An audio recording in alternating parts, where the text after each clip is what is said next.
Hi to all viewers. I'd like to thank everyone for viewing the second video of Chess Videos 2009. This is FIDE Master Joel Banawa, and today is going to be a little bit off the plan on what was stated from the last video. Today I'm going to annotate my game against one of Mexico's leading junior chess player, Grandmaster Manuel Leon Hoyos. This game occurred during the World Youth Chess Championship that was held in Batumi, Georgia. It's one of the best accomplishments that I've had in my chess career. It's always great to be chosen to become a representative of your own country. And so the game started with d4. I've employed d4 in most of my chess career. The reason why I liked it was because most of the time the positions that I get are pretty close, and there are a lot of chances for both sides to be creative, and allows the players to just play chess. Though I do employ e4, knight f3 too. And now knight f6.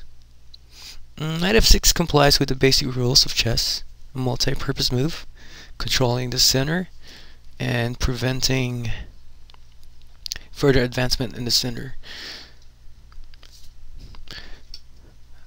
And the game continued with c4, putting more control in the center, which is in the basic fundamentals of chess. And now e6, knight c3, bishop b4. This is called the Nimzo Indian. Probably one of the most solid opening that one could employ against d4. Mastered and employed by many great grandmasters, namely the great Anatoly Karpov. This opening is perfect for players who are aiming for a positional game and who are looking for a thematic game that does not require a person to memorize tons of variations. When you say thematic, it means that you only have to learn the plans and a few ideas on a setup, and you don't have to memorize tons of lines just to get a good game. Another good example of thematic opening would be the King's Indian attack for whites. And so black's main strategy on why he developed his bishop on b4 is that he wants to develop all his pieces as fast as possible and put his king to safety. Another idea would be that black would like to trade the bishop for the knight in hopes that he could get white to take with the b pawn and then blockade the center by playing c5 d6 and later on attack the c4 pawn. Or another idea behind this move is that he'll just take the knight, even though white could probably recapture with the queen, and then close the position, put all his pawns on the dark squares, and prove that the knights are actually better than the two bishops in the pretty close positions. And so the game continued with f3. Maybe to a lot of viewers it might look weird, because according to the basic rules of chess, you're not supposed to move your f-pawn at this stage of the opening. So because it'll weaken your king's shelter, but there are exceptions in every rule. For instance, this position f3 makes a lot of sense. The idea is quite simple. White wants to put more emphasis into the center, and at the same time it avoids tricky ideas such as knight e4. Another thing, since white is very knowledgeable with the ideas of the opening, he figured that this move wouldn't be so bad, because you can make such moves like this in a close position if it means that it'll improve your prospects in the game. Many might ask why it's so important for a person to be able to control the center. The answer is quite simple. The player who has the control over the center has more potential of attacking and bringing their piece in any side of the board. And another thing is that he has more space and will be able to move his pieces freely and would be able to do many things to punish the opponent on the other side of the table. So the game continued with c5.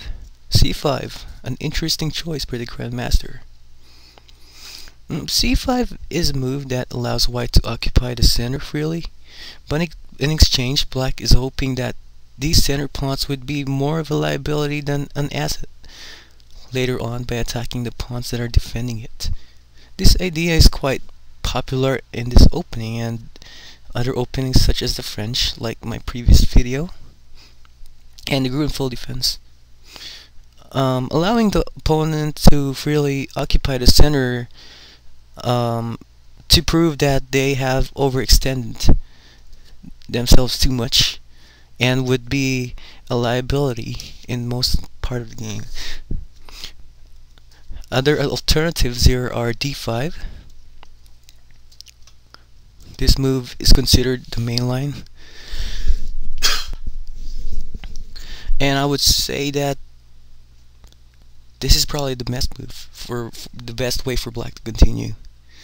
This move, though simple, has a lot of purposes. First, it fights for the control in the center, so it prevents this move, e4. Second, it prevents white from being able to execute his main plan.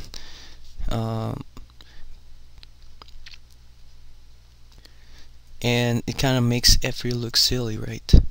So it kind of challenges white to prove that the move f3 is not as bad as it looks.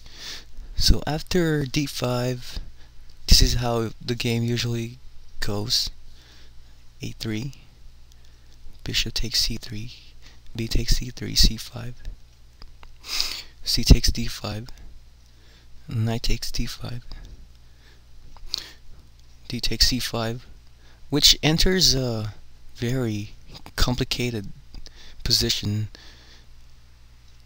that has an irregular pawn structure compared to most of the openings. But I think both sides has a chance to win or gain an advantage. Depends who is more experienced or who's more knowledgeable in these kind of setups. Anyway, going back to